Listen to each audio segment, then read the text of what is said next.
At the edge of time, there lived a town where everyone wore gray. It was not because they had no other colors, but because they feared their choice of color might offend someone else. In the center of this town lived Arian, a gardener.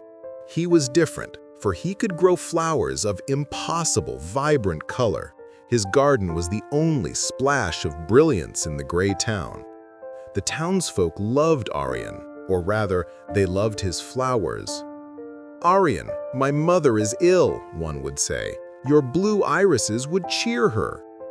"Arian, my daughter's birthday is today," another would insist. "I need all your red roses." "Arian, the mayor is holding a meeting," a third would command. "Send all your white lilies to the hall. Don't spare a single one." And Arian, desperate to be loved, would always smile and say, "Of course, yes, no problem at all." He toiled from sunrise to sunset, giving away every bloom. His garden grew sparse, the soil showing its tired brown bones. His own small cottage never had flowers. He kept only the wilting stems and fallen leaves that others left behind. He grew thinner, paler, more transparent. The townsfolk began to call him the Hollow Man. He had earned everyone's approval, but he felt no joy. He was perpetually spiritually exhausted. One day, a great storm, an event completely outside his control, swept through the town and decimated his garden, leaving only mud and broken stems. The townsfolk gathered at his broken gate, not with comfort, but with complaints. "Oh no! What about the banquet tomorrow? My windowsill will be empty. Arian, why didn't you protect the flowers better?" Arian looked at their disappointed, accusing faces. He had spent his life trying to manage their feelings, to protect them from disappointment.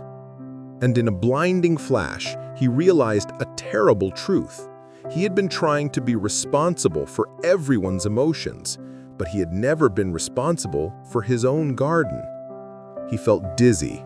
He retreated to his cottage and locked the door. In a dusty corner, he found a single, forgotten bulb, a black tulip, which he had saved just for himself. He planted it in a broken pot in the center of his empty room. The next day, the mayor knocked. "Arian," he boomed, "bring out whatever is left. We must make do." Arian opened the door. His figure was no longer transparent. It seemed to have substance. He said, "No." The word was small, but it echoed like a thunderclap in the gray street. The mayor was stunned. "What did you say? You are being selfish. Everyone will hate you." "I cannot give you my flowers," Arian said, his voice quiet but firm. "I must rebuild my garden. That is my task." "And what of our disappointment?" the mayor roared. "You must answer for that." Arian looked at the mayor, and for the first time, he saw him clearly. He remembered the teachings of the Stoics. We control our own choices, but we cannot control the reactions of others. Arian said, "I am responsible for my choice, and you, Mr. Mayor, are responsible for your disappointment. That is your task." The mayor left in a fury. The whole town whispered. They said Arian had become cold, cruel. Arian felt the sharp, painful sting of being disliked, but to his astonishment, he did not break. Instead, when he closed his door and turned to the tiny green sprout of his black tulip, he felt for the first time that he existed. He was no longer a label, the good gardener. He was simply Arian. He was not a reflection of their needs. He was a self, defined by his own choice. He began to rebuild his garden. This time, he planted for himself first. He planted the black tulip, and then he planted flowers he loved in colors that made him happy. Strangely, the garden flourished more than ever. Months later, the townsfolk returned. The garden was breathtaking.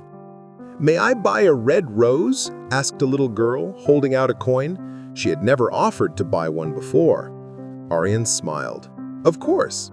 I would be happy to sell you one." Arian was no longer the hollow man. He was a gardener.